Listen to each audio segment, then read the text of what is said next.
Salut à toi, je suis ravi de te retrouver. Alors aujourd'hui, on va pas parler photo, mais plutôt vidéo, et plus précisément du logiciel Final Cut, donc deux plugins, un de chez Motion VFX qui est M3D, et le deuxième est chez Pixel Film Studio, qui est le Auto 3D, Auto Tracker 3D, pardon. Ce sont deux plugins basés sur la 3D, plus précisément de la capture de la caméra 3D pour pouvoir y incruster donc, je dirais des éléments 3D comme que ce soit des titres, des objets. Alors, ces deux plugins, on va les comparer. On va faire un véritable face-à-face afin de savoir qui est le meilleur et pourquoi. Et ça te permettra, je pense, de pouvoir investir dans l'un ou dans l'autre de manière plus sereine. Je te rassure, ce n'est pas une vidéo sponsorisée. Je vais te donner mon avis et rien que mon avis. Allez, on ne perd pas plus de temps, pas de blabla, du résultat, c'est parti. Alors, on se retrouve sur la timeline et on va pouvoir évaluer ces deux plugins sur plusieurs critères. Tout d'abord, on va commencer sur leur prix, parce que mine de rien, ça compte dans l'investissement. Le temps qu'ils vont mettre, puisque ça peut être un critère de productivité pour certains, donc on va également en tenir compte. Également le choix d'objets qui sont proposés dans chaque plugin, et de possibilités éventuellement. La manière également, on va placer les objets 3D une fois que l'analyse de la scène est réalisée. C'est également un critère qui peut être intéressant. Et nous terminerons par l'évolution de ces plugins. Voilà, donc avec l'ensemble de ces critères, ça va nous permettre de désigner donc un gagnant. Alors pour ce faire, nous allons utiliser une prise de vue que j'ai réalisée donc par drone lors de mon road trip en Islande. Alors la scène dure exactement 6 secondes. Et on va essayer donc d'intégrer un élément 3D sur cette scène prise par drone. Nous allons commencer par Pixel Film Studio, donc l'Auto Tracker 3D. Pour cela, une fois que vous l'avez téléchargé, alors je vous mettrai les liens dans la description, eh bien vous avez juste à vous rendre donc dans la galerie des effets, prendre donc l'effet et le déposer donc sur votre rush. Voilà. Une fois que c'est effectué, vous avez donc un petit menu. Dans ce menu, vous y retrouverez donc des instructions, donc plutôt pas trop mal fait. Alors malheureusement qu'en anglais. J'espère que vous êtes des doués en langue, ou alors éventuellement vous le traduisez. Il y a pas mal d'outils de traduction. Il s'avère plutôt bien fait et vraiment pour s'y perdre, il faut vraiment le vouloir. Donc c'est plutôt un bon point pour eux. Ensuite, c'est pas compliqué. Vous appuyez donc sur cette icône et une fois que vous avez appuyé là-dessus, vous allez arriver donc à une fenêtre qui s'ouvre et sur cette fenêtre, vous ne pouvez en fait strictement rien faire tant que vous voyez là la barre de chargement n'est pas effectuée jusqu'à son maximum. Là, eh bien, il faut simplement attendre. Alors dans mon calcul de temps, je vais également le compter, ce petit paramètre, puisque mine de rien, il fait partie de la création de la scène 3D. Une fois que le chargement est terminé, on appuie ici et c'est parti, on lance le processus de calcul de la scène. Et bien écoutez, là on va surtout accélérer, puisque ça peut être long, surtout, alors sans vous dévoiler le résultat, le match final, mais disons surtout pour ce plugin, il est particulièrement lent. Voilà, on est quasiment à la fin. Alors, pour vous donner un ordre d'idée, pour 6 secondes, je dirais, de scène 3D, eh bien, il lui a fallu, tenez-vous bien quand même, c'est quand même monstrueux. Je pense qu'en face, ils feront beaucoup mieux. Il faut 25 minutes. Vous avez bien entendu, c'est 25 minutes pour calculer la scène 3D pour 6 secondes de rush. Donc, c'est parié. Allez, on continue. Une fois que le calcul de la scène est rempli, eh bien, il y a juste à exporter donc les données. Donc on appuie sur Export Data. Une petite icône va vous indiquer que c'est OK. Et vous n'avez plus qu'à fermer donc la fenêtre. Alors une fois que c'est fait, on va aller maintenant chercher donc l'effet, du moins l'objet qu'on va vouloir intégrer dans notre scène 3D. Alors vous voyez, il y a une grosse galerie. C'est un gros point fort par contre de ce plugin. Que ce soit des fenêtres, que ce soit des objets, que ce soit des articles sportifs, que ce soit vraiment, il y a même des articles, des végétaux, vous voyez, des éléments qu'on peut inclure dans la nature. Donc vraiment, il y a un grand nombre d'effets qui sont disponibles avec l'achat de ce plugin. Donc pour notre essai, on va prendre un élément végétaux. On est en pleine nature, donc c'est ce qu'on va, nous, de notre part, sélectionner. Et on va le déposer au-dessus de notre rush. On le met bien sûr à la bonne taille. Ok. Une fois que c'est fait, eh bien, j'ai fait une petite erreur, puisqu'il fallait, j'ai totalement oublié, aller d'abord sauvegarder les datas, et on ne les a pas sauvegardées. Donc on va revenir donc sur le calculateur de la scène, hein, et voilà, on fait copier les datas. Comme ça au moins, ce coup-ci, on va pouvoir réellement exporter ces données sur notre objet 3D. Voilà, là on colle les datas. Et après quelques secondes d'attente, vous allez voir, ça va passer en transparence. Ça va donc vous indiquer que les datas sont bien copiées. Voilà, c'est fait.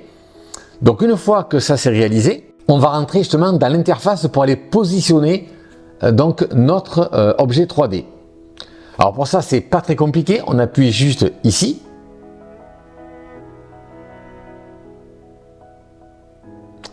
Voilà. Et si vous remarquez, vous avez une multitude de points verts. Et donc, ce sont les repères qu'il a utilisés donc, pour comment dirais-je, se situer dans l'espace. D'accord? C'est ce qui permet donc d'avoir notre scène entièrement, on va dire, calculée. Si les points verts, vous les trouvez un peu petits, vous pouvez donc accentuer la taille de ces points, de ces repères par le biais de ce curseur. Et à partir de là, il faut trianguler la scène. C'est-à-dire que vous choisissez 3 points. Et avec ces 3 points, voilà, il aura triangulé la scène et ça va vous indiquer au centre l'endroit où il va positionner son objet. Donc on fait exporter et vous allez voir donc l'objet qu'on avait choisi va se retrouver exactement, voilà, bon là il est tout petit, on va peut-être un petit peu l'agrandir, mais notre objet en tout cas il est situé exactement sur la partie où la triangulation a été faite. Donc là il y a une petite possibilité de, voilà, hop, on augmente un petit peu notre objet. Vous voyez, c'est pas plus compliqué que ça. Et à partir de là, on va lire notre scène, voir un petit peu comment ça se comporte durant la lecture. C'est parti. Vous voyez, écoutez, c'est bluffant. L'objet est parfaitement intégré. C'est vraiment ce qui casse le nez. Alors bien sûr, avec cet objet 3D, on va essayer d'en inclure un autre pour vous montrer ce qu'on peut les empiler comme ça. On va prendre une fenêtre, par exemple. Imaginons qu'on voudrait mettre des informations, par exemple, dans notre clip. Bon, ben là, on prend une fenêtre. Bon, on fait la même chose, hein. On la sélectionne, on colle les données qu'on a précédemment, on va dire, sélectionnées, et de la même manière, vous allez retourner ensuite sous l'éditeur pour trianguler la scène. Voilà. Et bon, ben, par exemple, on va se mettre, on va les grossir un peu d'abord. Voilà. Et allez, on va choisir une scène par ici. Voilà. Et vous voyez, il nous a triangulé à nouveau notre scène. C'est parti, on confirme, on ferme tout. Voilà, un petit coup de lecture pour voir. Ben, écoutez, c'est parfaitement intégré, c'est parfait. Ça bronche pas. Ensuite, on va venir sur la petite fenêtre ici pour aller insérer une image, allez, pour voir ce que ça donne en temps réel. C'est très simple, vous voyez. Et vous voyez donc, l'image est intégrée dans la fenêtre. Voilà, sur ce côté-là, c'est plutôt efficace. Pas très compliqué. On a donc notre fenêtre qui apparaît. On insère donc une petite vignette intérieure très simplement. Voilà, ça permet vraiment en quelques clics de pouvoir facilement rajouter une fenêtre qui s'ouvre et qui se ferme avec des données à l'intérieur. Donc plutôt bien fait. Ensuite, vous avez donc une multitude de possibilités de réglage sur les couleurs du glow, sur les ombres de portée éventuellement de cette fenêtre. Vraiment, c'est plutôt bien fait. Assez fourni, plutôt un plugin qui se veut assez convivial et simple. Maintenant passons à notre deuxième plugin. Alors chez M-Tracker 3D, je dirais la logique est un peu similaire, c'est-à-dire qu'on va positionner donc directement le plugin sur notre rush. Vous avez ensuite une petite fenêtre ici. Alors dans un premier temps, vous indiquez si c'est un mouvement libre ou si c'est un mouvement fixe. Je pense que ça doit faciliter son calcul. Une fois que vous avez sélectionné cette partie-là, on a juste à faire track et l'appareil va traquer notre scène tranquillement. Alors, on va accélérer un peu la scène, mais je vais la couper tout de suite le suspense. Il faut savoir que le calcul de la scène 3D, là, avec ce plugin, est ultra rapide. Alors, de 25 minutes, on passe à environ 1 minute 20 pour 6 secondes. Donc, vous imaginez l'écart il est quasiment 24 fois plus rapide que l'autre version. Donc si vous voulez un produit qui soit par contre rapide en termes de calcul, Motion VFX, franchement, il n'y a pas photo. Il est bien plus rapide. Mais son avantage, il ne se trouve pas que là-dessus. On va tout de suite prendre par exemple un titre. Voilà, on va l'ajuster sur la scène de la même manière. Une fois qu'on a ajusté notre titre, on va changer son nom. Voilà, on va appeler voiture. On va être très original, comme vous voyez. Et ensuite, ah oui, j'ai oublié comme tout à l'heure d'aller récupérer les données caméra. Donc on retourne de suite, voilà, récupérer les données caméra. On retourne sur le titre. On colle les données caméra et c'est parti, vous voyez. Mais là, je voulais en venir où c'est encore vraiment mieux foutu que le précédent plugin. C'est que pour celui-ci, vous avez qu'à cliquer sur la petite cible qui est en bas. Et vous voyez, vous n'avez qu'à vous déplacer donc à l'endroit où vous le déposez. Et bing, vous déposez votre titre. C'est fantastique. Il n'y a pas besoin de trianguler une scène. C'est encore bien plus rapide. Et surtout, il n'y a pas de zone précise. Peu importe où vous le déposez, point barre, et ça fonctionne. Pas besoin de trianguler des scènes ou des scènes relativement imposées. Là, c'est parfaitement libre. Simple, rapide, efficace. Ensuite, on peut orienter bien sûr le titrage. Là, c'est comme un petit peu tout à l'heure l'autre plugin. Vous avez appris une foison de possibilités de réglage sur les ombres, sur les textures, sur les lumières de portée de votre titrage. Non, vraiment, c'est plutôt canon. On peut facilement le déposer. On peut facilement changer de scène. Terrible. On veut changer d'endroit. Ben, hop, on reclique sur la cible, vous voyez. Je vais me le monter un peu plus haut, par exemple. Et voilà, ben, vous voyez, en quelques secondes, on peut, je dirais, sans repasser sous une autre fenêtre, remodifier la position de son titre. Super efficace. Vous voyez? Non, super efficace. Là, si vous voulez un produit de grande productivité, canon. Alors, effectivement, comme je vous disais, il y a un grand choix de possibilités, bien sûr, de réglages. Et ça va même... on va même pouvoir choisir la texture de votre élément. Là, par exemple, pour celui-ci, il suffit de cliquer sur l'icône là juste à côté.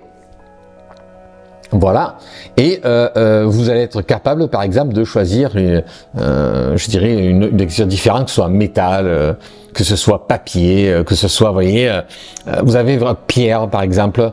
Bon, là, je choisis un rouge carmin.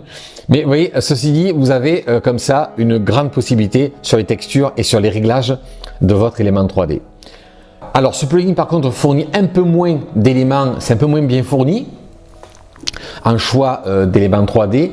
Mais par contre, là où ça pourrait faire un point de plus justement pour Pixelfm Studio, certes, il y a plus de choix pour l'autre, mais l'avantage de Motion VFX, c'est que c'est un produit qui sera par contre plus évolutif, puisque vous avez avec cette capture de caméra 3D la possibilité de télécharger, alors bon, ça a un certain coût, hein. Ah, bon, là on va en finir par les coûts, mais il faut savoir qu'un élément qui s'appelle MO2 qui permet du coup de pouvoir intégrer ses propres créations 3D.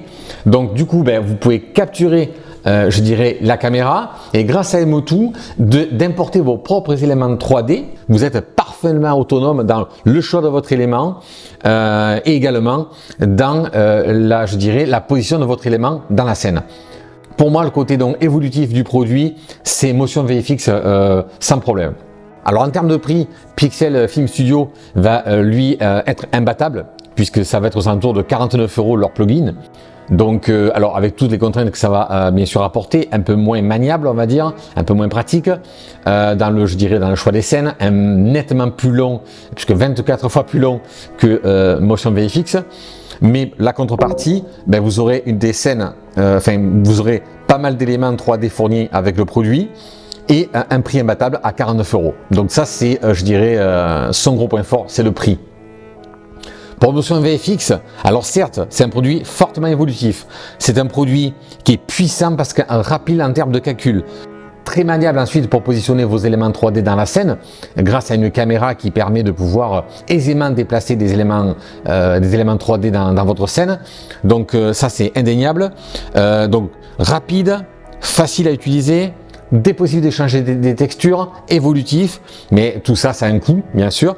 Ça tourne aux alentours de 220 € leur plugin.